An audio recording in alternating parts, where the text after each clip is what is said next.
Shalom, selamat pagi, salam sejahtera untuk kita semuanya. Bersama Allah di waktu fajar. Renungan pagi kita hari ini, Jumat 2 September 2022 dengan judul Persembahkan Tubuhmu. Ayat inti terdapat di dalam Roma 12 ayat 1. Karena itu saudara-saudara, demi kemurahan Allah aku menasihatkan kamu, supaya kamu mempersembahkan tubuhmu sebagai persembahan yang hidup, yang kudus dan yang berkenan kepada Allah.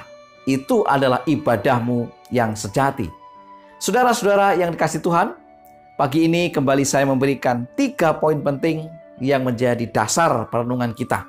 Poin yang pertama, janganlah mengubur talenta-talenta Anda ke dalam tanah.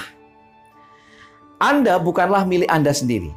Yesus telah menebus Anda dengan darahnya. Janganlah mengubur talenta-talenta Anda ke dalam tanah. Gunakanlah itu untuk Dia. Dalam usaha apapun Anda bekerja, tempatkanlah Yesus di dalamnya.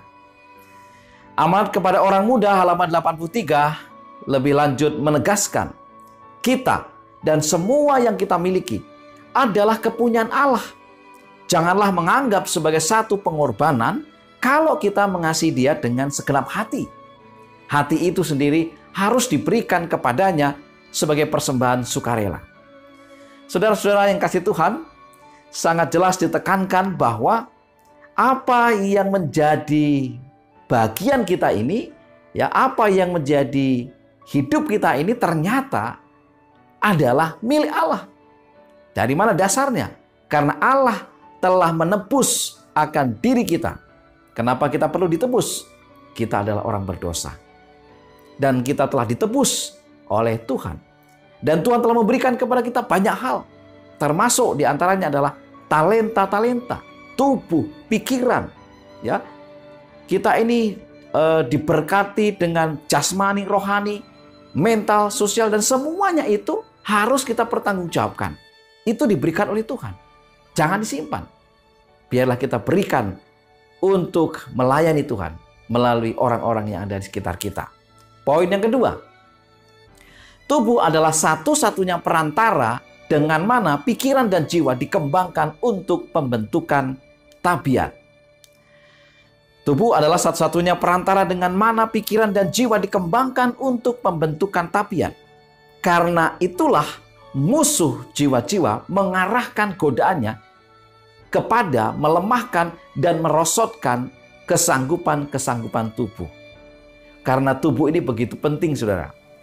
Karena kalau kita merasa sakit ya, dalam tubuh kita, pikiran kita juga akan terganggu. Jiwa kita juga akan terganggu. Dan tidak heran kalau kutipan ini mengatakan bahwa tubuh ini adalah pengantara atau perantara jalan masuk untuk pembentukan tabiat. Mari kita gunakan tubuh kita dengan baik. Biarlah kita hidup sehat. Ya. Lebih lanjut dikatakan tubuh itu harus ditaklukkan.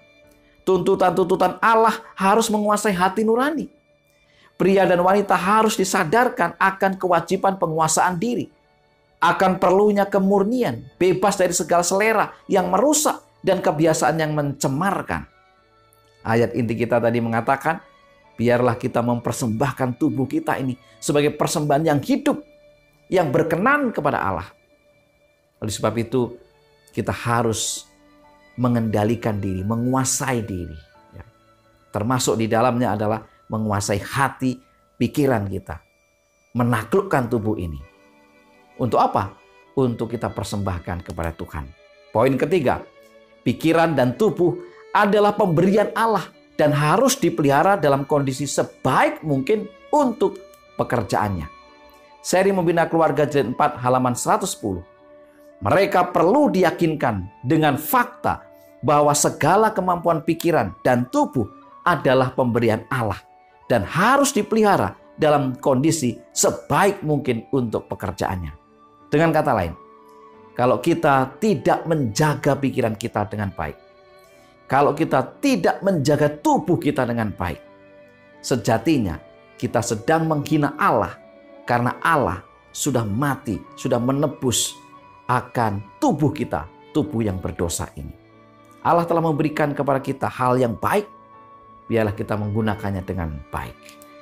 3 poin penting yang harus kita renungkan hari ini adalah: janganlah mengubur talenta-talenta Anda ke dalam tanah.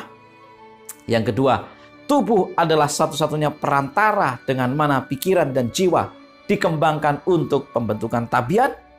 Yang ketiga, pikiran dan tubuh adalah pemberian Allah dan harus dipelihara dalam kondisi sebaik mungkin untuk pekerjaannya. Itulah renungan pagi kita. Semoga kita diberkati dengan poin-poin yang saya sampaikan. Mari kita tunduk kepala dan berdoa. Terima kasih ya Tuhan Allah yang penuh dengan kemurahan. Mengucap syukur untuk pagi hari ini. Biarlah hikmat-Mu, Roh Kudus-Mu menjadi bagian kami. Dan kami diberikan pengertian untuk memahami firman ini. Kami mau menjaga tubuh kami, pikiran kami, hati kami untuk kemuliaan bagi nama Tuhan. Ampunilah pelanggaran dosa kami. Mohon berkat untuk seluruhnya umat-umat Tuhan dimanapun mereka berada. Dalam nama Yesus kami berdoa. Amin. Selamat beraktivitas bersama Allah di waktu fajar. Tuhan memberkati kita.